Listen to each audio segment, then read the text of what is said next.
This is the lower piston collar, and this is how it was pulled out of the machine. Note this edge where you can stick in a screwdriver here, twist it, and the thing should pop out. Okay. Um, this is, if you had, in my case, you had the piston stuck in here.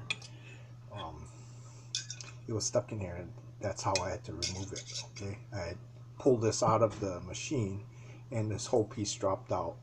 Okay, this is the lower piston with the clean screen and the new gaskets. Okay, now as I mentioned earlier, there's a beveled edge here, whereas on the top side, it's, as you can see, it's more of a sharper edge. So this is to line up with the top part of the piston. Okay, as you can see, inside is dirty. So I want to do a quick wash with some detergent. If you have the coffee cleaner, use that. That's better. Right now I don't have any handy. So I'm just using Dawn soap. You can use any dishwashing soap. Anyway, so I got most of the crud out.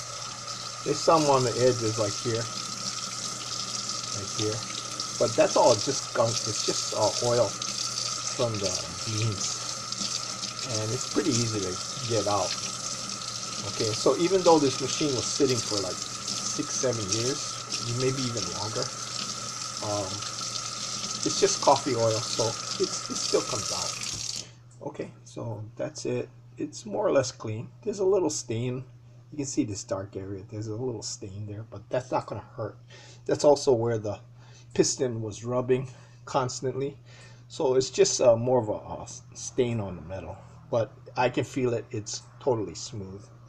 So I'm going to take, now you can use a little lubrifilm here, but I'm just, since I have the soap handy, I'll just use a little soap, and I'll coat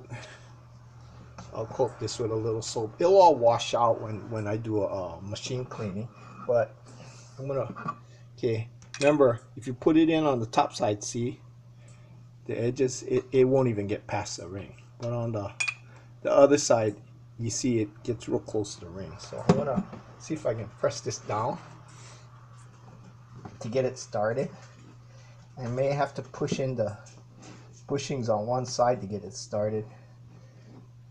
And if I remember right, these are kind of stubborn, but you can get them in. You just gotta keep rotating around and pressing in the fiber ring.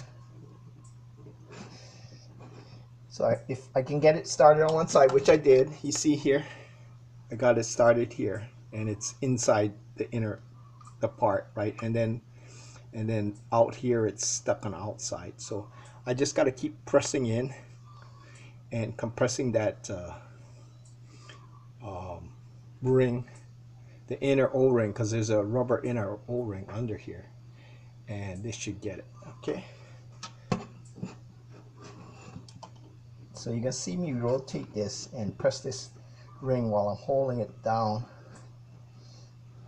Now you can put this in kind of a pressure device to press this down, like a seat clamp or something like that. Just watch out you don't damage the other side of the edge.